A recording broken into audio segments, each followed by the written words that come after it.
नमस्कार विद्यार्थी मित्रांनो, आज आपण भारतीय अर्थव्यवस्था याचे अतिसंभाव्य प्रश्न बघणार आहोत आणि त्याच्यामध्ये काल ही लेक्चर आपण बघितलेला होता आणि आज ही लेक्चर आपल्याला भारतीय अर्थव्यवस्थेचं बघायचं आहे आणि परवा तुमची खूप महत्त्वपूर्ण एक्झाम होणार लक्षात ठेवायचं आहे 30 एप्रिल रोजी आणि याच्यामध्ये तुम्हाला अतिशय महत्त्वपूर्ण जे काही 15 प्रश्न असतील त्याची तुम्हाला या प्रश्न अतिसंभाव्य माध्यमातून तुम्हाला खूप चांगली तयारी करून मिळालेली आहे। हे लेक्चर व्यवस्थित शेवटपर्यंत तुम्हाला बघायचं आहे। नक्कीच तुम्हाला या लेक्चरचे फायदे होणार आहेत येणार एक्झाममध्ये, त्यामुळे शेवटपर्यंत लेक्चर बघा। आता वेळ न घालवता आपण आपल्या लेक्चरची सुरुवात करूयात। कालचं लेक्चर हे देखील बघून घ्या। सर्वांनी SKMP स्लॅब नावाचं ॲप्लिकेशन देखील काय करायचं या ठिकाणी डाउनलोड करायचं आहे। तुम्हाला याचे फायदे नक्कीच होणार आहेत।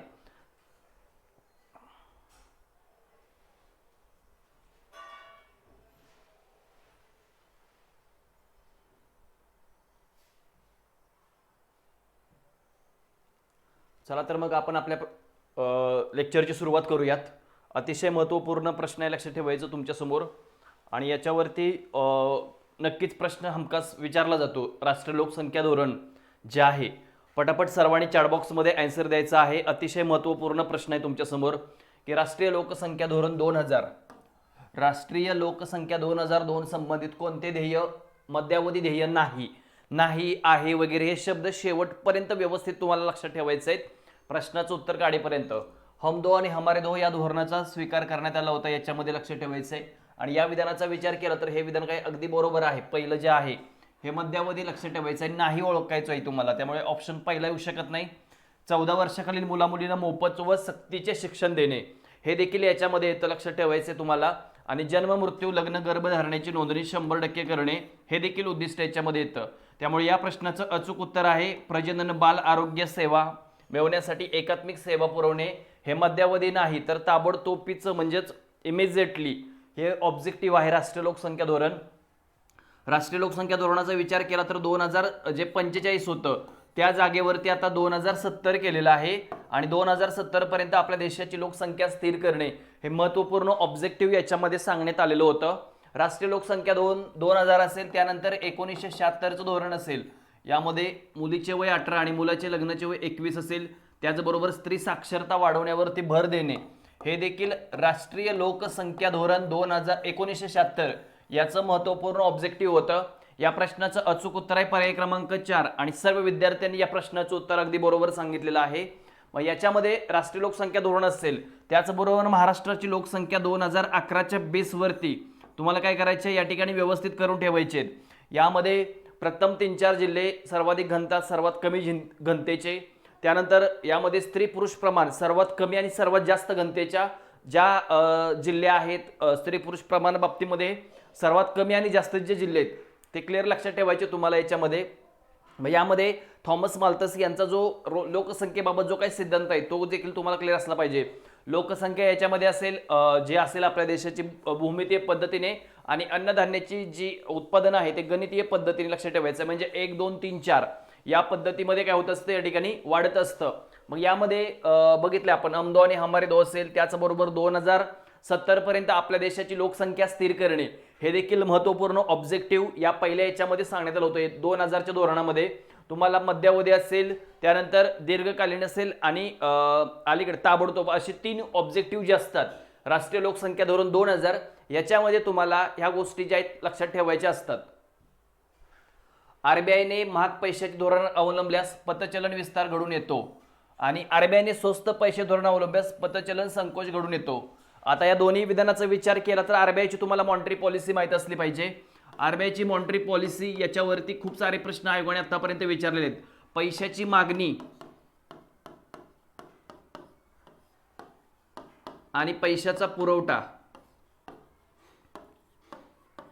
या संदर्भात रिझर्व्ह बँक ऑफ इंडिया जे पॉलिसी आखते त्याला काय म्हटलं जातं, मॉनिटरी पॉलिसी असे म्हटले जाते। मग याच्यामध्ये त्याची जी संख्यात्मक साधने आहेत ती तुमची खूप व्यवस्थित असली पाहिजेत। संख्यात्मक साधने आणि संख्यात्मक साधनामध्ये काय लक्षात ठेवायचे तुम्हाला, बँक रेट, त्यानंतर CRR असेल, SLR असेल, रेपो रेट असेल, रिव्हर्स रेपो रेट असेल, OMO ओपन मार्केट ऑपरेशन आणि जे MSF मार्जिनल स्टँडिंग फॅसिलिटी, ही जी सर्वच्या सर्व जी साधने आहेत ही कुठली संख्यात्मक साधने आहेत आणि या संख्यात्मक साधनांवरती प्रश्न विचारले जातात, त्यामुळे या क्लिअर बाबी असल्या पाहिजेत. आता यामध्ये विचार केला, आरबीआयने महाग पैसे धोरण राबवले म्हणजे व्याजाचे दर वाढवले. व्याजाचे दर जर वाढवले तर या ठिकाणी काय होणार आहे, व्याजाचा दर वाढवला तर पतसंकोच घडून येणार आहे. त्यामुळे पहिलं विधान जे आहे ते चुकीचं विधान आहे. पहिला ऑप्शन जो आहे तो चुकीचा विधान आहे. आणि आरबीआयने स्वस्त पैसे धोरण राबवले म्हणजे व्याजाचे दर कमी केले तर लोकांकडे जास्तीत जास्त पैसा येईल आणि पतविस्तार घडून येईल. इथं दिले पतसंकोच घडून येईल, त्यामुळे हे देखील विधान चुकीचं आहे. त्यामुळे या प्रश्नाचं अचूक उत्तर आहे ऑप्शन क्रमांक 3. दोन्हीच्या दोन्ही विधाने या ठिकाणी चुकीचे आहेत, कारण रिझर्व्ह बँक ऑफ इंडियाने जर स्वस्त पैशाचे धोरण राबवले, रिझर्व्ह बँक ऑफ इंडियाने जर स्वस्त पैशाचे धोरण राबवले तर जास्तीत जास्त पैसा लोकांकडे येतो, कारण कमर्शियल बँका यावेळेला जास्तीचं कर्ज घेतात, जास्तीचा पैसा त्यांच्याकडे येतो आणि अशा वेळेला जास्त पैसा त्यांच्याकडे आल्यामुळे त्या काय होतात, या ठिकाणी ते लोकांची मागणी वाढून वस्तू आणि सेवांच्या किमतीमध्ये या ठिकाणी वाढ होत असते. आणि अशा केव्हा केलं जाणार आहे, स्वस्त पैशाचे धोरण केव्हा राबवलं जाणार आहे, जर मंदीजन्य परिस्थिती भारतीय अर्थव्यवस्थेमध्ये असेल तर, आणि तेजीजन्य परिस्थिती भारतीय अर्थव्यवस्थेमध्ये असेल तर महाग पैशाचे धोरण राबवून पैसा महाग केला जाईल, की जेणेकरून लोकांकडे याचा पैसा कमी येईल आणि त्यांची मागणी कमी होऊन विक्रेता आपल्या वस्तू आणि सेवांच्या किमती काय करेल, या ठिकाणी कमी करेल. त्यामुळे या प्रश्नाचं अचूक उत्तर आहे ऑप्शन क्रमांक 3. दोन्हीच्या दोन्ही विधाने काय त्या ठिकाणी चुकीच्या आहेत आणि सर्वांनी या प्रश्नाचं उत्तर अगदी अचूक सांगितलेलं आहे. अतिशय महत्त्वाचा प्रश्न आहे. यामध्ये पैशाची मागणी म्हणजे आरबीआय काय करत असते, इन्फ्लेशनवरती कंट्रोल ठेवण्यासाठी महाग पैशाचे धोरण राबवते आणि जेणेकरून bank credit, CRR, SLR, repo, reverse repo हे जी साधने जे असतात ते काय केली जातात, म्हणजे त्याच्या अंतर्गत रेट वाढवून कमर्शियल बँकांना लोन महाग केलं जातं. हिंदू हृदय सम्राट बाळासाहेब ठाकरे महाराष्ट्र समृद्धी महामार्ग याबाबत खालीलपैकी कोणती विधाने जी आहेत ती योग्य आहेत, लक्षात ठेवायचं आहे. अतिशय महत्त्वाचा हा रोड आहे, लक्षात ठेवायचं. याच्यावरती प्रश्न येण्याची दाट शक्यता आहे. याची लांबी 701 किलोमीटर एवढी आहे. आता हे विधान अगदी बरोबर आहे. आता हे विधान जर बरोबर आहे ते योग्य विधानामध्ये तुम्हाला एक कुठे दिसतंय, इथे दिसतंय, इकडे दिसतंय, इकडे, म्हणजे ऑप्शन क्रमांक 3 जो आहे तो या ठिकाणी एलिमिनेट होतो, कट केला जाऊ शकतो, होतो. 8 तासामध्ये तर माल वाहतुकीसाठी 16 तास लागतात या प्रवासाच्या संदर्भात. आणि इकडे दिले 20 जिल्हे एकमेकांना जोडले, तर हे विधान चुकीचं आहे, लक्षात ठेवायचं आहे. 10 जिल्हे इथे पाहिजेत, म्हणजे ए आणि बी, पर्याय क्रमांक 1, ए आणि बी, ऑप्शन क्रमांक 1 या प्रश्नाचं आन्सर आहे. आणि सर्व विद्यार्थ्यांनी प्रश्नाचं उत्तर अगदी बरोबर सांगितलेलं आहे. आता या महामार्गाची लांबी 701 किलोमीटर माहीत असली पाहिजे तुम्हाला. प्रत्यक्षात जिल्हे 10, अप्रत्यक्षरित्या 21 काहीतरी जिल्हे कनेक्ट होत असतात याच्यामध्ये. आता रिसेंटलीच या रोडचं म्हणजे हा 50 ते 60% क्लिअर झालाय रोड, आणि याचं उद्घाटन आपल्या देशाचे पंतप्रधान नरेंद्र मोदी यांनी याचं उद्घाटन देखील केलेलं आहे. या प्रश्नाचं अचूक उत्तर आहे ऑप्शन क्रमांक 1. ए आणि बी दोन विधाने बरोबर आहेत आणि जे तिसरं विधान आहे ते चुकीचं आहे. खालीलपैकी कोणता उपाय किंमत वाढीस आळा घालण्यासाठी राजकोषीय उपाय नाही? पटापट लेक्चर तुम्ही बघून घ्यायच्यात, मागे जे झाले ते पण अतिशय महत्त्वाचे जे लेक्चर आहे ते. याच्यामध्ये अनावश्यक खर्चामध्ये कपात करणे, लोकसंख्या वाढीस आळा घालणे, प्रत्यक्ष करामध्ये वाढ करणे आणि शिल्लकीचं अंदाजपत्रक मांडणे राजकोषीय उपाय नाही असं दिलं याच्यामध्ये. आता अनावश्यक खर्चामध्ये कपात करते, कारण खर्च जो आहे तो सरकार करते, इकडे आरबीआय खर्च करत नाही, सरकार खर्च करत आहे इकडे. प्रत्यक्ष करामध्ये वाढ हे जे आहे ते सरकारचे रिलेटेडच आहे, आणि इकडे जे अर्थसंकल्प आहे हे देखील सरकारचे रिलेटेड आहे. आता लोकसंख्या वाढीस आळा हे काही राजकोषीय नाही, याच्यावर कंट्रोल करण्याचं काम सरकारचेच पॉलिसी असतात, पण ह्या राजकोषीय लक्षात ठेवायचं नाही. त्यामुळे या प्रश्नाचा अचूक उत्तर आहे ऑप्शन क्रमांक, कारण इतर कारणामध्ये या बाबी येत असतात. जर तुम्हाला किंमत वाढीला आळा घालायचा असेल तर याच्यामध्ये 2 बाबी लक्षात ठेवायच्या आहेत. एक म्हणजे राजकोषीय, एक जो पहिला पॉईंट आहे तो म्हणजे राजकोषीय, आणि दुसरा पॉईंट जो लक्षात ठेवायचा तुम्हाला तो म्हणजे कोणता, तर मौद्रिक. त्याला मॉनिटरी पॉलिसी असं देखील काय केलं जातं, संबोधलं जात असतं, मॉनिटरी पॉलिसी असं त्याला संबोधलं जातं. तर या प्रश्नाचं अचूक उत्तर आहे ऑप्शन क्रमांक 2 किंमत वाढीला. आता भारतामध्ये विचार केला तर जर लोकसंख्येमध्ये वाढ व्हायला सुरुवात झाली तर यामध्ये काय होणार आहे, लोकांची मागणी, डिमांड वाढेल, आणि लोकांची डिमांड वाढल्यामुळे, मागणी वाढल्यामुळे काय होणार आहे, तर देशामध्ये इन्फ्लेशन म्हणजेच चलनवाढीची परिस्थिती आपल्या देशामध्ये काय होणार आहे, निर्माण होणार आहे. म्हणजेच प्रत्यक्ष करामध्ये वाढ जर केली, प्रत्यक्ष करात वाढ केल्यानंतर लोकांची रोखता कमी होते, लोकांची मागणी कमी होते आणि किंमत वाढीला या ठिकाणी काय होते, आळा घातला जातो. शिल्लकीचा अंदाजपत्रक मांडणे म्हणजे काय, तर यामध्ये एकूण जमेपेक्षा खर्च जर कमी केला तर ऑटोमॅटिक या ठिकाणी लोकांची डिमांड कमी होणार आहे. डिमांड कमी म्हणजे विक्रेता आपल्या वस्तू आणि सेवांच्या किमती या ठिकाणी कमी करेल आणि ऑटोमॅटिक किमतीवरती हे होईल. अनावश्यक खर्चामध्ये कपात, जर अतिरिक्त पैसा जर बाजारामध्ये आला नाही तर त्या ठिकाणी चलनवाढीवरती आपण नियंत्रण ठेवू शकतो. आणि मौद्रिक उपायामध्ये रिझर्व्ह बँक ऑफ इंडिया काय करते, तर आपल्याकडचा जो काही सर्व पैसा आहे तो या ठिकाणी महाग करणार आहे. म्हणजेच महाग पैशाचे धोरण जे आहे ते रिझर्व्ह बँक ऑफ इंडिया मार्फत या ठिकाणी आखले जाते. रिझर्व्ह बँक ऑफ इंडिया मार्फत चीप मनी पॉलिसी आखली तर इन्फ्लेशन होतं आणि चीप मनी पॉलिसीच्या ऑपोजिट जर महाग पैशाचे धोरण जर रिझर्व्ह बँक ऑफ इंडियाने आखलं तर चलनवाढीवरती या ठिकाणी नियंत्रण ठेवता येतं. म्हणजे बँक रेट, CRR, SLR याच्या रेटमध्ये वाढ केली तर कमर्शियल बँकांना लोन महाग लागतं आणि कमर्शियल बँकांना लोन या ठिकाणी महाग लागल्यामुळे वस्तू आणि सेवांच्या किमतीमध्ये या ठिकाणी काय होणार आहे, घट होणार आहे. कारण डिमांड कमी होते, कारण आपल्याकडे पैसा कमी असतो. आणि या प्रश्नाचं अचूक उत्तर जे आहे ते काय, पर्याय क्रमांक 2 किंमत वाढीस. आता लोकसंख्या वाढीस आळा घालणे या संदर्भात 1952 मध्ये पहिल्याच पंचवार्षिक योजनेमध्ये कुटुंब नियोजनाचा कार्यक्रम आपल्या देशामध्ये राबवण्यात आला होता आणि हा कार्यक्रम राबवणारा भारत हा जगातला प्रथम क्रमांकाचा देश होता. खालीलपैकी कोणता कर प्रत्यक्ष कर नाही असा या ठिकाणी प्रश्न विचारलेला आहे. प्रत्यक्ष कर, अप्रत्यक्ष कर भारतीय घटनेतील कलम 265 कलमांतर्गत कराची आकारणी केली जाते. यामध्ये तुम्हाला डायरेक्ट टॅक्स आणि इनडायरेक्ट टॅक्स हे प्रकार क्लिअर तुमचे असले पाहिजे. डायरेक्ट टॅक्सचे आणि इनडायरेक्ट टॅक्सचे याच्यावरती प्रश्न विचारले जातात. डायरेक्ट टॅक्सचे आणि इनडायरेक्ट टॅक्सचे जे काही प्रकार आहेत ते सेम असाच प्रश्न या ठिकाणी विचारला जाऊ शकतो. इन्कम टॅक्स असेल म्हणजेच आयकर, भारतामध्ये आयकर 1860 पासून ब्रिटिश यांच्या कालावधीपासूनच, पण प्रॉपरमध्ये 1961 मध्ये भारतामध्ये कायदा झाला आणि भारतामध्ये आयकर म्हणजे इन्कम टॅक्स आकारण्यास काय झाली, सुरुवात झाली. यामध्ये 60 वर्ष, 60 ते 80 वर्ष आणि 80 वर्षाच्या पुढच्या व्यक्ती हे एज क्रायटेरिया असतात. यानुसार यांच्यावरती काय केला जातो, टॅक्स आकारला जातो. संपत्ती कर रिसेंटलीच 2016-17च्या अर्थसंकल्पामध्ये अरुण जेटली यांनी काय केलं, बंद करून टाकला होता. कॉर्पोरेशन टॅक्स, जीएसटीच्या आधीच सर्वाधिक रेव्हेन्यू मिळवून देणारा टॅक्स म्हणजे कोणता टॅक्स आहे, कॉर्पोरेशन टॅक्स.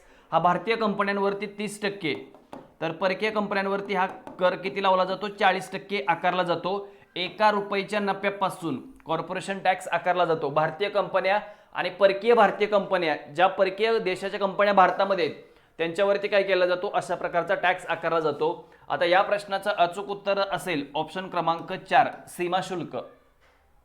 कारण सीमा शुल्क हा अप्रत्यक्ष कर आहे.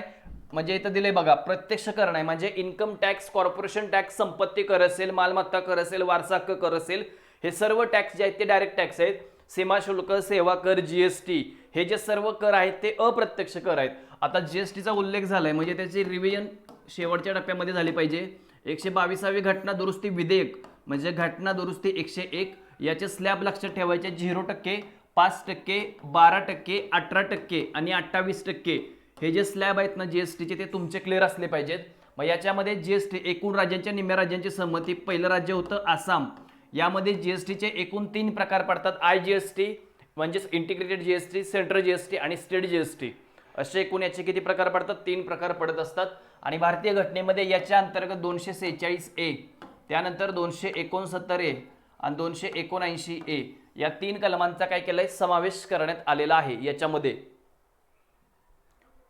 प्रश्नाचं उत्तर आपण बघितलेलं आहे पर्याय क्रमांक 4 सीमा शुल्क. पुढील प्रश्न 15व्या वित्त आयोगाच्या बाबतीमध्ये तुम्हाला अयोग्य विधाने निवडायची आहेत, चुकीची विधाने.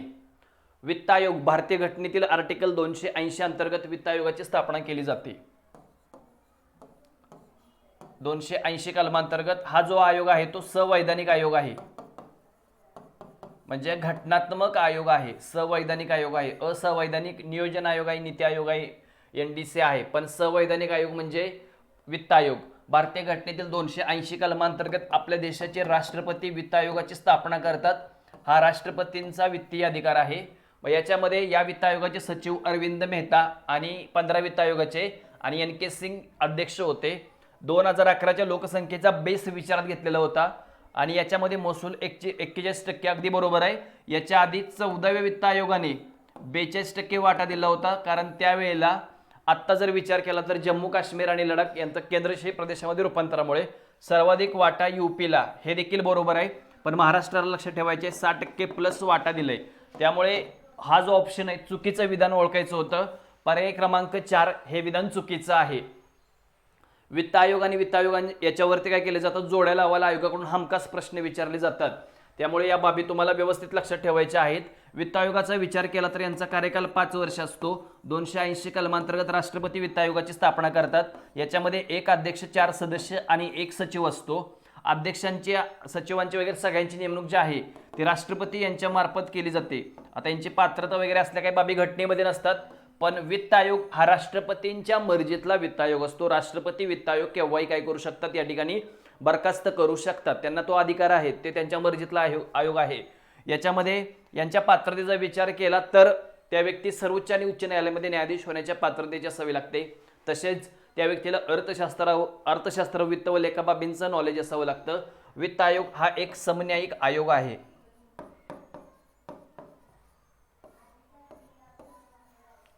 वित्त आयोग हा जो आहे तो एक काय आहे, समन्यायिक आयोग आहे. यामध्ये एक अध्यक्ष म्हणजे NK सिंग आणि 4 सदस्य अजय नारायण झा असतील, अशोक लाहिरी असतील, अनुप सिंग असतील आणि रमेश चंद हे 4 सदस्य आणि अरविंद मेहता या वित्त आयोगाचे काही सचिव आहेत. 15 वित्त आयोगाचे. पहिल्या वित्त आयोगामध्ये KC नियोगी, त्यानंतर 8वे यशवंतराव चव्हाण साहेब असतील, त्यानंतर 11वा खुसरो, त्यानंतर 12वा या ठिकाणी सी रंगराजन असेल, 13वा वित्त आयोगाचे डॉक्टर विजय केळकर, 14वा या ठिकाणी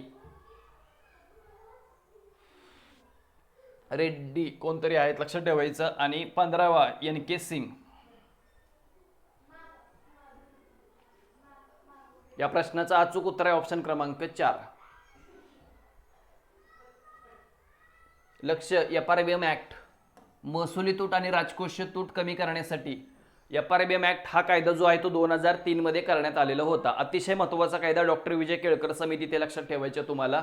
2004-05 पासून आर्थिक वर्षाच्या शेवटी महसुली तूट, आता महसुली तूट GDPच्या 0.3% कमी करणे इकडे दिलेलं आहे, आणि राजकोषीय तूट GDPच्या 0.5% कमी करणे. आता हे जे आहे हे 2009-10 पर्यंत आहे, 4-5 पर्यंत 0% आणि 0.3%. त्यामुळे या प्रश्नाचं अचूक उत्तर आहे ऑप्शन क्रमांक 4. Fiscal responsibility and budget management act अतिशय महत्त्वाचा कायदा आहे की जो कायदा 2003 मध्ये आपल्या देशामध्ये काय केला होता, या ठिकाणी झालेला होता. आणि या कायद्याचा जर विचार केला तर महसुली तूट म्हणजे काय, तर जमेपेक्षा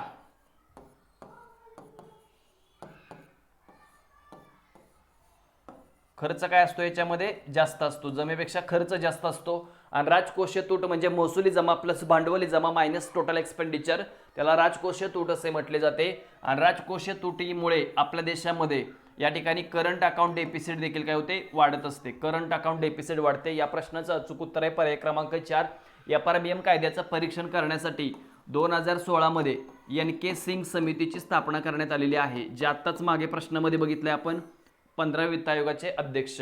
ऑप्शन क्रमांक 4 हे या प्रश्नाचं उत्तर आहे. रुपयाचं अवमूल्यन कोणते परिणाम घडून येतात, रुपयाचं डिव्हॅल्युएशन आतापर्यंत आपल्या देशामध्ये 1949 मध्ये, त्यानंतर 1966 मध्ये आणि 1991 मध्ये असं एकूण 3 वेळा आपल्या देशामध्ये रुपयाचं अवमूल्यन झालेलं आहे. भारत आयात करत असलेल्या वस्तूंच्या किमती कमी होतात, भारत आयात करत असलेल्या वस्तूंच्या किमती कमी होतात आणि भारत निर्यात करत असलेल्या वस्तूंच्या किमती परदेशात कमी होतात. आयात करत असलेल्या वस्तूंच्या किमती कमी होतात, काय संबंध येत नाही. निर्यात करत असलेल्या वस्तूंच्या किमती परदेशामध्ये कमी होतात. त्यामुळे या प्रश्नाचा काय परिणाम घडून येतोय, ऑप्शन क्रमांक 2 बी विधान फक्त बरोबर आहे, ए विधान चुकीचं आहे. आयात करत असलेल्या वस्तूंच्या किमती, आता दुसऱ्या देशाकडून आपण वस्तू आणि सेवा आयात करतोय, काही इथं संबंध येत नाही, लक्षात ठेवायचं. त्या बाबींचा संबंध काय येतो, फक्त इथं निर्यातीचा संबंध येतो, कारण आपल्या देशाची निर्यात वाढते. निर्यात वाढते, आयात काय होते, कमी होते.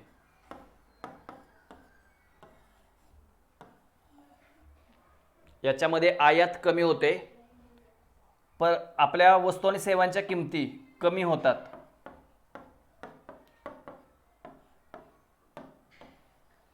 वस्तू व सेवांच्या किमती कमी होतात. 1949 मध्ये रुपयाचं डिव्हॅल्युएशन 30.5%, जॉन मताई. त्यानंतर 1966 मध्ये 36.5% सर्वाधिक डिव्हॅल्युएशन अर्थमंत्री होते सचिन चौधरी.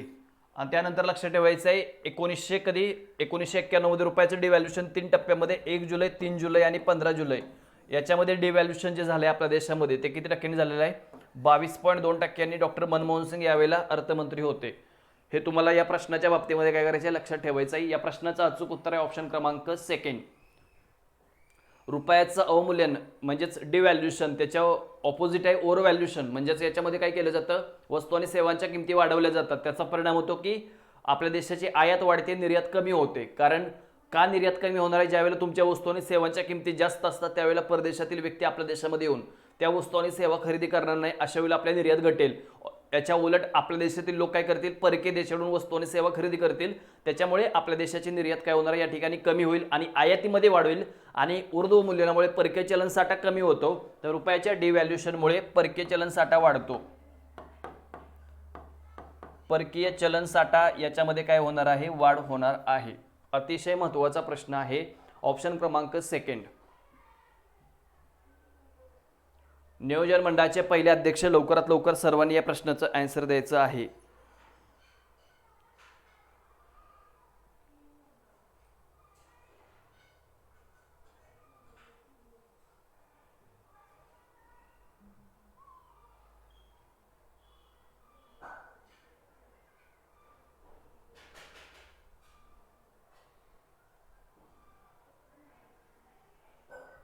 नियोजन मंडळाचा विचार केला तर नियोजन मंडळाची स्थापना 15 मार्च 1950 मध्ये झालेली होती. आणि या प्रश्नाचं अचूक उत्तर आहे पंडित जवाहर नेहरू, कारण देशाचे पंतप्रधान होते त्यावेळेला. म्हणजेच ऑप्शन क्रमांक 1 या प्रश्नाचं अचूक उत्तर आहे. या प्रश्नाचं अचूक उत्तर आहे ऑप्शन क्रमांक 1 पंडित जवाहर नेहरू. आणि या अंतर्गतच काय झालं? आपल्या देशामध्ये योजना आखलेल्या होत्या. 1951 ते 56 पहिली पंचवार्षिक योजना होती. त्यानंतर 1956 ते 61 दुसरी पंचवार्षिक योजना होती. आणि 1961 ते 66 तिसरी पंचवार्षिक योजना होती. त्याच्यानंतर योजनेमध्ये गॅप होता. याचं प्रतिमान होतं हॅरॉल्ड डोमर. दुसऱ्या आणि तिसऱ्या योजनेचं प्रतिमान होतं महालनोबिस प्रतिमान. याच्यावरती शेती क्षेत्रावरती, उद्योग क्षेत्र, शेती आणि उद्योग असा काय केला होता? तिन्ही योजनेवरती असा भर देण्यात आलेला होता. हे व्यवस्थित विचारात घ्यायचं आहे. अशा प्रकारचे प्रश्न विचारले जातात. राष्ट्रीय उत्पन्न या संकल्पनेत खालीलपैकी कोणत्या घटकाचा विचार केला जातो? घटक, गैरघटक उत्पन्नाचा विचार, केवळ निर्वासितांना प्राप्त केलेले उत्पन्न. आता याच्यामध्ये जर विचार केला तर लवकरात लवकर या प्रश्नाचं आन्सर सगळ्यांनी सांगायचं आहे.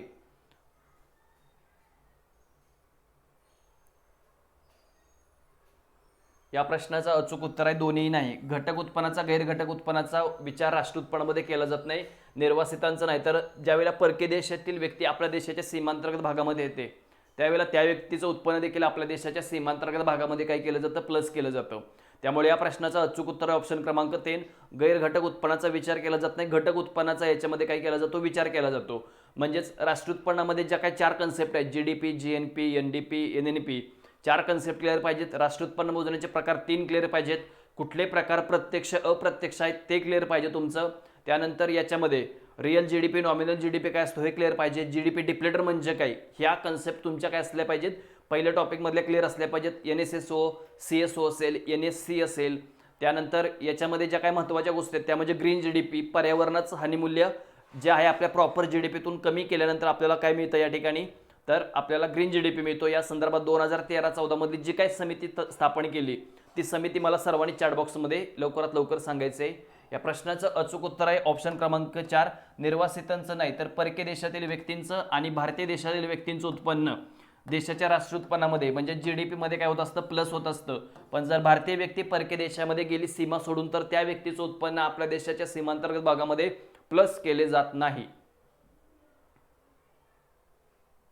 आता हा प्रश्न हा टॉपिक स्पेशली आला असतो. मानव विकास निर्देशांक 3 आयाम खालीलपैकी कोणते आहेत? जन्माच्या वेळेचे आयुर्मान, ज्ञान आणि दरडोई स्थूल देशांतर्गत उत्पन्न. मानव विकास निर्देशांक कालच्या लेक्चरमध्ये देखील हा प्रश्न होता. 1990 पासून हा जो आहे तो UNDP united nation development programme यांच्यामार्फत काय केला जातो? काढला जातो. आणि महत्त्वाचं म्हणजे आरोग्य, 3 घटक लक्षात ठेवायचे तुम्हाला. आरोग्य, त्यानंतर असेल शिक्षण आणि आहे राहणीमान. या 3 घटकांचा विचार, या 3 आयामांचा विचार करून काय केला जातो, आपल्या देशाचा जो आहे तो GDP काय केला जातो, काउंट केला जातो. या प्रश्नाचं अचूक उत्तर आहे ऑप्शन क्रमांक 4. या सर्वच बाबींचा विचार याच्यामध्ये होत असतो. युनायटेड नेशन डेव्हलपमेंट प्रोग्राम, युनोची संस्था आहे, यांच्या मार्फत प्रत्येक वर्षी काय केला जातो, हा जो निर्देशांक आहे तो काढला जात असतो. या निर्देशांकाचा जर विचार केला तर आपल्या देशाच्या याच्यामध्ये लक्षात ठेवायचे तुम्हाला UNDP, आणि भारत जो आहे तो मध्यम मानवी विकास निर्देशांकामध्ये येतो. मध्यम HDI, ह्युमन डेव्हलपमेंट इंडेक्स, याच्यामध्ये भारताचा काय होत असतो, समावेश होत असतो. हा जो आहे तो 0 ते 1% काढला जातो. काय केला जातो, 0 ते 1%. खूप वर्षापासून नॉर्वे वगैरे हे देश प्रथम क्रमांकावरती होता. रिसेंटली प्रथम क्रमांकावरती देश कोण आहे मला सांगायचंय. भारताचा क्रमांक 132 आहे. 2021 मध्ये 131 क्रमांक होता. या प्रश्नाचं अचूक उत्तर आहे ऑप्शन क्रमांक 4, A, B आणि C. तिन्हीचे तिन्ही विधान या ठिकाणी काय बरोबर आहेत. मग याच्यामध्ये याचे जनक महबूब उल्लग आणि एक भारतीय व्यक्ती म्हणजे आपले डॉक्टर अमर्त्य सेन यांचा देखील याच्यामध्ये काय केला जातो, विचार केला जातो. सर्वाधिक दारिद्र्य सुरेश तेंडुलकर समितीने कोणत्या राज्यामध्ये सांगितलंय. आता छत्तीसगड हे जे आहे हे रंगराजन समितीने सांगितलेलं होतं. तर या प्रश्नाचं अचूक उत्तर आहे ऑप्शन क्रमांक 2, बिहार या राज्यामध्ये आहे. तेंडुलकर समिती 2005 मध्ये स्थापन करण्यात आलेली होती. खूप वेळा झालाय आपलं या समितीवरती विचार आपण केलेले. 2005 मध्ये अहवाल जो मांडलाय तो 2009 मध्ये या समितीने मांडलेला आहे आपला अहवाल. आणि या अहवालामध्ये त्यांनी बिहार या राज्यामध्ये सर्वाधिक दारिद्र्य असं सांगितलेलं होतं. आता बिलो पॉवर्टी लाईन म्हणजे काय, जर ग्रामीण भागातील एखादी व्यक्ती 2400 कॅलरीज किंवा शहरी भागातील एखादी व्यक्ती 2100 कॅलरीज जर पूर्ण करू शकली नाही तर त्या व्यक्तीचा समावेश बिलो पॉवर्टी लाईन मध्ये केला जातो. आणि याच्यावर केला तर ती व्यक्ती काय असणार आहे, अबव पॉवर्टी लाईन मध्ये त्या व्यक्तीचा काय होणार आहे, समावेश होणार आहे. या प्रश्नाचं अचूक उत्तर आहे ऑप्शन क्रमांक 2.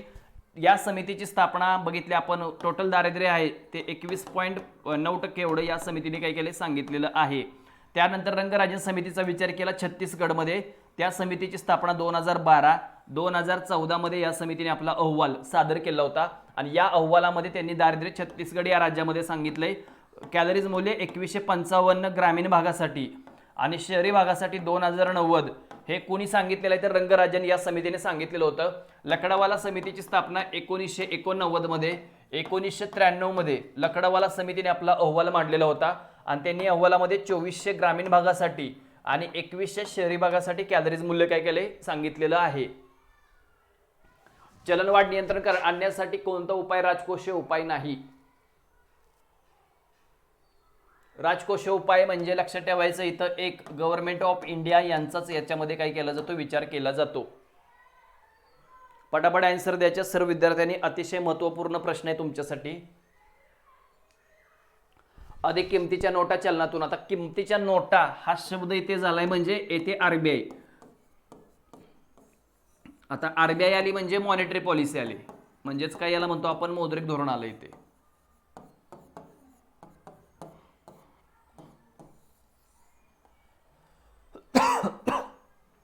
त्यामुळे या प्रश्नाचं अचूक उत्तर लगेच मिळून गेलेलं आहे ऑप्शन क्रमांक 1. अनावश्यक खर्चात कपात, करामध्ये वाढ आणि अंतर्गत कर्जाची परतफेड थांबवणे हे जे तिन्हीचे तिन्ही बाबी आहेत या राजकोषीय धोरणाच्या संबंधित आहेत.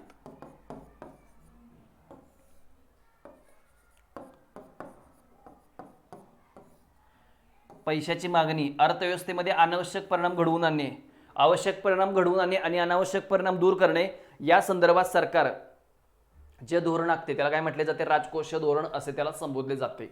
मग यामध्ये अधिक किमतीच्या नोटा चलनातून काढणे तर RBIचा रिलेशन येतं. म्हणजेच एक लक्षात ठेवायचे राजकोषीय उपाय नाही म्हणजे कोणता, ऑप्शन क्रमांक 1 या प्रश्नाचं अचूक उत्तर आहे.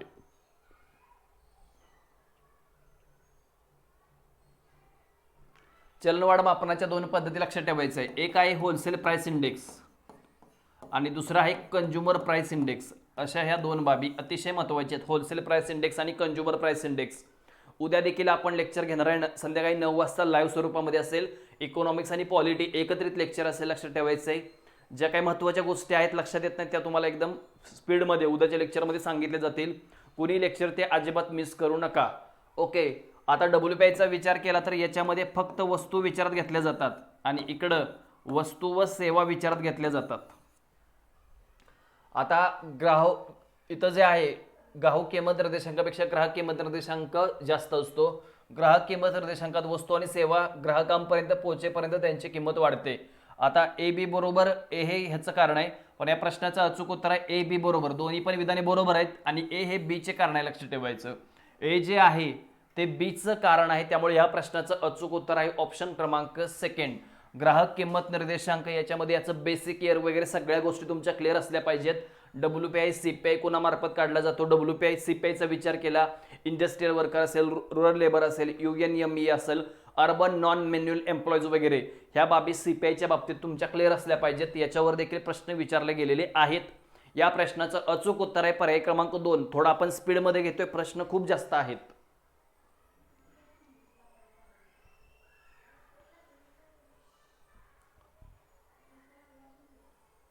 2016-17 मध्ये आर्थिक गटानुसार सर्वात जास्त व्यापार डॅश देशाकडून झालेला आहे. या प्रश्नाचं लवकरात लवकर सर्वांनी काय करायचे, उत्तर सांगायचं आहे.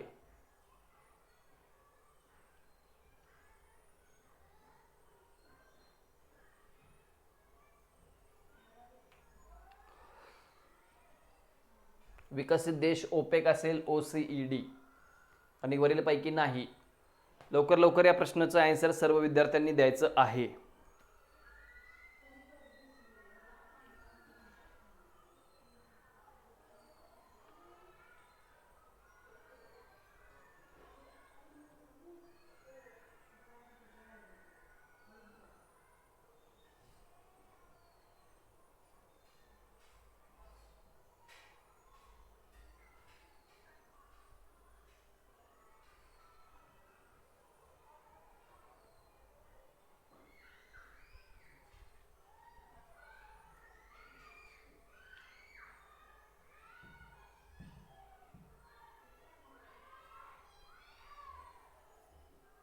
आर्थिक गटानुसार सर्वात जास्त व्यापार कोणत्या देशाकडून होतो?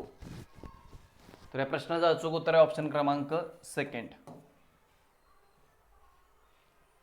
पुढील प्रश्न, महसुली तूट म्हणजे महसुली उत्पन्नापेक्षा महसुली खर्च जास्त असतो. आता हे पहिलंच विधान बरोबर आहे, म्हणजे ए इथं आहे, इकडे आहे आणि वरीलपैकी सर्वांमध्ये ऑप्शन कट झाला. अर्थसंकल्पीय तूट म्हणजे एकूण उत्पन्नापेक्षा एकूण खर्च जास्त असणे, हे देखील बरोबर आहे. बी विधान देखील बरोबर आहे, लक्षात ठेवायचं आहे. आता बी विधान इथं नाही, म्हणजे तुम्हाला 1 आणि 4 मध्येच आन्सर काढायचे. राजकोषीय तूट म्हणजे सरकारने एका वर्षात घेतलेली एकूण कर्जे. आता राजकोषीय तूट म्हणजे घेतलेली एका वर्षामध्ये घेतलेली एकूण कर्जे, लक्षात ठेवायचं. हे विधान चुकीचं आहे. राजकोषीय तूट म्हणजे एकूण खर्चाचा, एकूण जमेचा याच्यामध्ये विचार केला जातो. तर या प्रश्नाचं अचूक उत्तर आहे ऑप्शन क्रमांक 1. ए आणि बी दोन्हीच्या दोन्ही विधाने काय त्या ठिकाणी बरोबर आहेत. पहिली 2 विधाने बरोबर आहेत. महसुली उत्पन्नापेक्षा महसुली खर्च जास्त असणे म्हणजे त्याला महसुली तूट म्हणतात. भांडवली उत्पन्नापेक्षा भांडवली खर्च जास्त असणे त्याला भांडवली तूट असे म्हटले जाते. राजकोषीय तूट म्हणजे फिस्कल डेफिसिट, महसुली जमा प्लस भांडवली जमा मायनस टोटल एक्सपेंडिचर असं त्याला संबोधलं जातं. त्याच नंतर अजून एक काही महत्त्वाच्या गोष्टी आहेत त्याच्यामध्ये, त्या म्हणजे कोणत्या, तर राजकोषीय तूट मायनस घेतलेल्या कर्जावरील व्याज खर्च त्याला प्राथमिक तूट म्हणतात. अर्थसंकल्पीय तूट बजेटरी डेफिसिट म्हणजे एकूण जमा मायनस एकूण खर्च त्याला बजेटरी डेफिसिट असे काय केले जाते, या ठिकाणी संबोधले जात असते. राष्ट्रीय लोकसंख्या धोरण 1976 मगाशी सांगितलेलं होतं, अतिशय महत्त्वाचं धोरण असणार आहे. पहिल्याच प्रश्नामध्ये ह्या बाबी आपण क्लिअर केल्या होत्या. कुपोषण कमी करणे व स्त्री साक्षरता वाढीवर भर देणे, लग्नाचे वय स्त्रीचे 18 आणि पुरुष 21 करणे, हे बरोबर आहे. कुपोषण कमी करणे, स्त्री साक्षरता वाढवणे, हे देखील बरोबर आहे. 5व्या योजनेअखेर जन्मदर 25 पर्यंत कमी आणणे, हे देखील बरोबर आहे. पण आर्थिक वृद्धी दर 14 पर्यंत खाली आणणे, वार्षिक वृद्धी दर, हे विधान चुकीचे आहे. त्यामुळे अयोग्य विधान जर विचार केला तर ऑप्शन क्रमांक 4 हे या प्रश्नाचं काय आहे, अचूक उत्तर आहे. आता यामध्ये राष्ट्रीय लोकसंख्या धोरण 1976 हे अतिशय महत्त्वाचं आहे. यामध्ये हीच तरतूद जी आहे ना, दुसरी तरतूद, ही खूप महत्त्वाची असते. कुठल्या धोरणामध्ये केले, लग्नाचे वय मुलीचे 18 आणि मुलाचे 21, हा प्रश्न MPSC वारंवार विचारते. त्यामुळे ह्या बाबी तुमच्या क्लिअर असल्या पाहिजेत. या प्रश्नाचं अचूक उत्तर आहे ऑप्शन क्रमांक 4. 12व्या पंचवार्षिक योजनेबाबत तुम्हाला विधाने ओळखायचे, म्हणजे हे करायचे, लक्षात ठेवायचं आहे. आता 12व्या योजनेचा कार्यकाल तुम्हाला दिलाय 2012 ते 2017. दारिद्र्याचं प्रमाण 10% कमी करणे, सर्व खेड्यांना 12माही रस्त्यांची जोडणी आणि वीज पुरवठा करणे, हे देखील बरोबर आहे. आणि GDPच्या 8% गुंतवणूक करणे, हे विधान चुकीचं आहे. ABC लक्षात ठेवायचं आहे. ऑप्शन क्रमांक सेकंड या प्रश्नाचा आन्सर आहे. पायाभूत क्षेत्रात GDPच्या 8% गुंतवणूक नाही, लक्षात ठेवायचं आहे. याच्यापेक्षा कमी असणार आहे. 2012 faster sustainable and inclusive growth ही 12व्या पंचवार्षिक योजनेची थीम आहे, लक्षात ठेवायचे 2012 ते 17. पण याच पंचवार्षिक योजनेदरम्यान 1 जानेवारी 2015 नीती आयोगाची स्थापना, national institution for transforming India NITI आयोगाची स्थापना, आणि याचे पदसिद्ध अध्यक्ष आपल्या देशाचे कोण असतात? पंतप्रधान असतात. 12वी योजनेचा कार्यकाल खूप महत्त्वाचा आहे, 2012 ते 2017. आणि या योजनेमध्ये लक्षात ठेवायचे तुम्हाला दारिद्र्याचं प्रमाण 10% असेल, लोकांना म्हणजे रोजगार वगैरे उपलब्ध करून देणे, 12 रस्त्यांची जोडणी, वीज पुरवठा करणे हे महत्त्वपूर्ण ऑब्जेक्टिव्ह याच्यामध्ये होते. आणि सामाजिक सेवा यावरती सर्वाधिक खर्च याच्यामध्ये करण्यात आला होता. 11व्या योजनेचा कार्यकालाचा विचार केला तर 2007 ते 2012 हा 11व्या योजनेचा कार्यकाल आहे. आणि याच्यामध्ये जलद व शाश्वत विकास याच्यावरती भर होता. समावेशक सेवा, सामाजिक सेवा याच्यावरती सर्वाधिक खर्च भर देण्यात देखील आलेला होता. या प्रश्नाचं अचूक उत्तर आहे पर्याय क्रमांक 2 A, B आणि C हे या प्रश्नाचं उत्तर बरोबर आहे. जागतिक गुंतवणूक अहवाल FDI, थोडं आपण स्पीडमध्ये लेक्चर घेतलेलं आहे, प्रश्न खूप जास्त आहेत आणि त्यात एक्झाम जवळ आलेले आहे, त्याच्यामुळे आपलं लेक्चर थोडं स्पीडमध्ये चाललंय. जास्तीत जास्त विद्यार्थ्यांपर्यंत लेक्चरची लिंक शेअर करायची. तुम्हाला लेक्चर अतिशय महत्त्वाचं आहे. FDI 5वा क्रमांक दिलाय, 64 अब्ज अमेरिकन डॉलर थेट परकीय गुंतवणूक झाली, अगदी बरोबर आहे. पण रिसेंटली विचार केला तर रेकॉर्ड ब्रेक इन्व्हेस्टमेंट भारतामध्ये 2022 झालेली आहे. ओके, आता याचा विचार केला ए विधान बरोबर आहे, पण FDI भारताचा 5वा क्रमांक नाही. ओके, 8वा होता, नंतर 7वा झाला, आता 2020 मध्ये 8वा, त्याच्यानंतर 7वा, आता रिसेंटली विचार केला 2022-23 मध्ये तर 5वा क्रमांक आहे. सर्वाधिक FDI ला आकर्षित करणारा देश आहे. ज्यावेळेला एखादा देश, एखादी कंपनी भारतीय सीमांतर्गत भागामध्ये लक्षात ठेवायचं आहे 10% प्लस शेअर्स खरेदी करते, त्यावेळेला त्याला काय म्हटलं जातं? FDI असे म्हटले जाते. परकीय प्रत्यक्ष गुंतवणूक, ऑटोमॅटिक रूट आणि गव्हर्नमेंट अप्रूव्ड रूट असे याचे 2 प्रकार पडतात.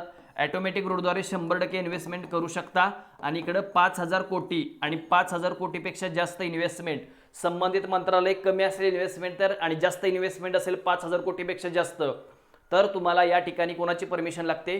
तर या ठिकाणी तुम्हाला जी परमिशन आहे ती PMO लक्षात ठेवायची, यांची काय असते? परमिशनची आवश्यकता असते. FDIच्या बाबतीमध्ये भारतामध्ये सर्वाधिक FDI जो आहे तो सिंगापूर या देशाकडून भारतामध्ये FDI होतो. सिंगापूर या देशाकडून भारतामध्ये सर्वाधिक FDI केला जातो, लक्षात ठेवायचं आहे. आणि 10% प्लस, पण 10% पेक्षा कमी असेल तर त्याला परकीय अप्रत्यक्ष गुंतवणूक असं म्हटलं जातं. काय म्हटलं जातं? परकीय अप्रत्यक्ष गुंतवणूक. या प्रश्नाचं अचूक उत्तर आहे ऑप्शन क्रमांक 1, 64 अब्ज अमेरिकन डॉलर हे अगदी बरोबर आहे. 2020 मध्ये, रिसेंटली 2022चा विचार केला तर अमेरिका, चीन वगैरे या देशानंतर भारत हा 5व्या क्रमांकाचा देश आहे FDI ला आकर्षित करणारा.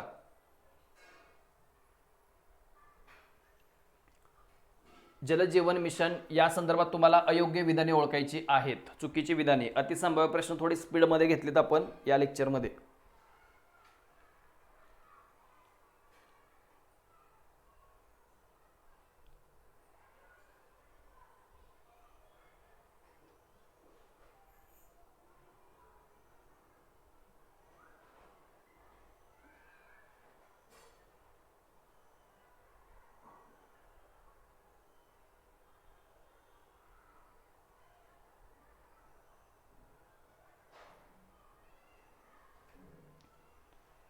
दोन 2024 पर्यंत घरगुती नळ जोडणीद्वारे प्रत्येक घरात पाणी पुरवठा करणे ध्येय आहे. ही योजना फक्त ग्रामीण भागापुरतीच आहे. प्रतिदिन 55 लिटर गुणवत्तापूर्ण पाणी पुरवणे. केंद्र राज्यामध्ये निधीचे वाटप 50-50%. अतिशय महत्त्वाची योजना जलजीवन मिशन असेल, खूप साऱ्या योजनेत लक्षात ठेवायचं प्रत्येक या ठिकाणी. आता फक्त ग्रामीण नाही तर शहरी भागाचा देखील विचार केला जातो, त्यामुळे हे विधान चुकीचं आहे. ऑप्शन क्रमांक 2 तुम्हाला अयोग्य विधान ओळखायचं होतं. पर्याय क्रमांक 2 हे या प्रश्नाचं अचूक उत्तर आहे. 55 लिटर वगैरे पाणी योजना ज्या असतात त्या गव्हर्नमेंटच्या खूप व्यवस्थित करून ठेवा. यावरती प्रश्न विचारले जातात योजनांवरती. थोडं विश्लेषण कमी करून आपण स्पीडमध्ये थोडे प्रश्न घेऊयात. पर्याय क्रमांक 2 या प्रश्नाचं उत्तर आहे. 50-50% निधीचा वाटा आहे. गोवा राज्य वगैरे अशा गोष्टी लक्षात ठेवायच्या त्याच्यामध्ये.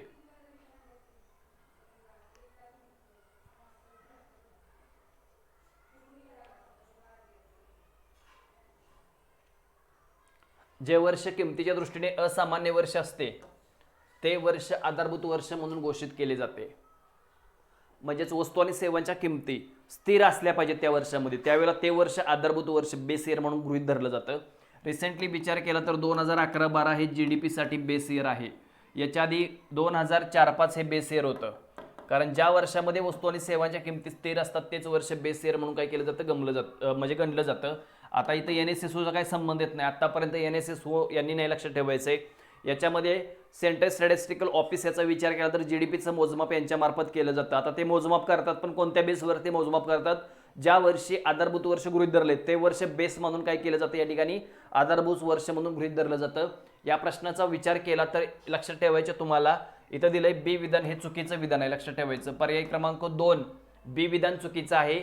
याच्यामध्ये असामान्य लक्षात ठेवायचं तुम्हाला. सामान्य म्हणजे किमतीमध्ये चढ उतार आणि किंमत स्थिर असणे म्हणजे असामान्य. किमती स्थिर असल्या पाहिजेत ते वर्ष काय केलं जातं या ठिकाणी आधारभूत वर्ष म्हणून या ठिकाणी गृहीत धरलं जातं. त्यामुळे या प्रश्नाचं अचूक उत्तर आहे ऑप्शन क्रमांक 2 बी विधान चुकीचं आहे.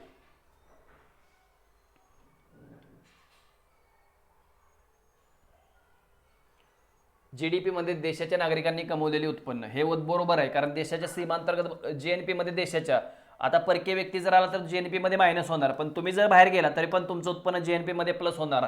म्हणजे पहिलं विधान बरोबर आहे. आणि GDP मध्ये देशांतर्गत उत्पादित वस्तू आणि सेवा मूल्यवर्धितांची या ठिकाणी बेरीज होत नाही, लक्षात ठेवायचंय. एखादी वस्तू तुम्ही विकत घेतली त्याची किंमत 100 रुपये आहे आणि त्याच्यामध्ये किंमत ऍड केली 20 रुपयांनी तुम्ही, आणि ती वस्तू 120 रुपयाला जर तुम्ही विकली तर या ठिकाणी लक्षात ठेवायचे 20 रुपये ऍड केलेत म्हणजे प्रत्येक ठराविक स्टेजला ऍड होत गेल्यानंतर GDP किती मोठा होईल. त्यामुळे सेकंड विधान चुकीचं आहे. आलं का लक्षात? बी विधान जे आहे ते चुकीचं आहे.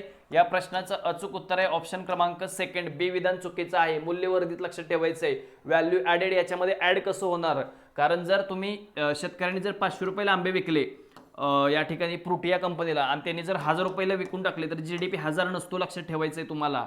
ओके, असं प्रत्येक स्टेपला जर त्या किंमत ऍड होत गेलं तर फायनल किंमत याच्यामध्ये हे धरली जाणार. ही 500 आणि हे काही 1500 रुपये असं धरलं जाणार नाही. जी व्हॅल्यू ऍड झालेली आहे हेच फायनल किंमत, अंतिम मूल्य याला म्हटलं जातं. अंतिम मूल्य याच्यामध्ये ऍड होणार आहे. हे जे आहे ना हे अंतिम मूल्य 1000, नाहीतर 1000 आणि 500 असं ऍड होऊ शकत नाही. प्रत्येक स्टेपला जर ऍड होत गेलं तर GDP खूप मोठा होत होतो. अलग लक्षात. तर या प्रश्नाचं उत्तर आहे अचूक लक्षात ठेवायचं ऑप्शन क्रमांक 2. अंतिम किंमत किती आहे 1000, 500 मायनस करायचे 1000 धरायचं, कारण परत 1000 रुपयाची किंमत जर 2000ला विकली तर 2000च धरायची, 3500 धरायचे नाहीत. मृदा आरोग्य कार्ड 2015ला शेतकऱ्यांना दर 2 वर्षांनी मृदा आरोग्य कार्ड बनवून देणे उद्दिष्ट आहे. आता याच्यामध्ये विचार केला ए बरोबर आहे, बी विधान चुकीचं आहे, लक्षात ठेवायचं आहे. याच प्रश्नाचं उत्तर मला सांगा, किती वर्षांनी यांना मृदा आरोग्य कार्ड बनवून देणे हे महत्वाचं ऑब्जेक्टिव्ह आहे याच्यामध्ये.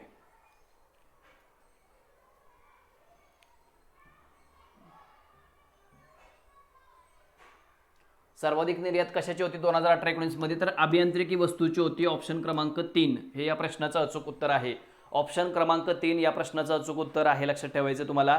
आयात निर्यातीचे पहिले कमीत कमी 3-4 देश आयातीचे आणि निर्यातीचे पण कमीत कमी 3-4 देश पाठच करून ठेवायचे आहेत, लक्षात ठेवा. हे देश वस्तू आणि सेवा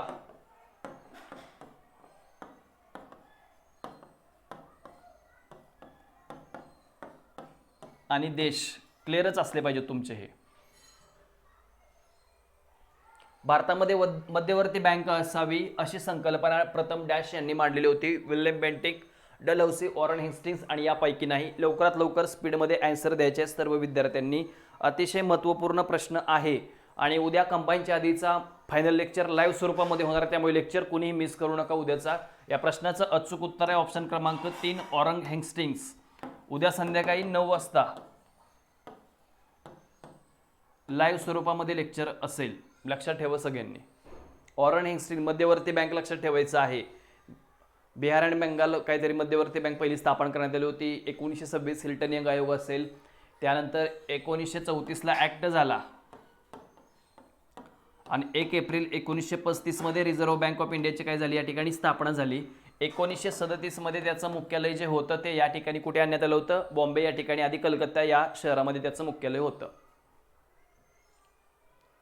अनुसूचित बँकांमध्ये समावेश होण्यासाठी भांडवली रुपये कमी नसावे, 5 लाखापेक्षा कमी नसावे.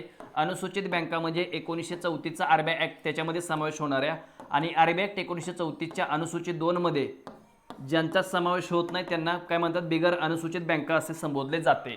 अनुसूचित बँकांचा विचार केला तर पूर्णपणे याला रिझर्व्ह बँक ऑफ इंडियाचा सपोर्ट असतो याच्यामध्ये.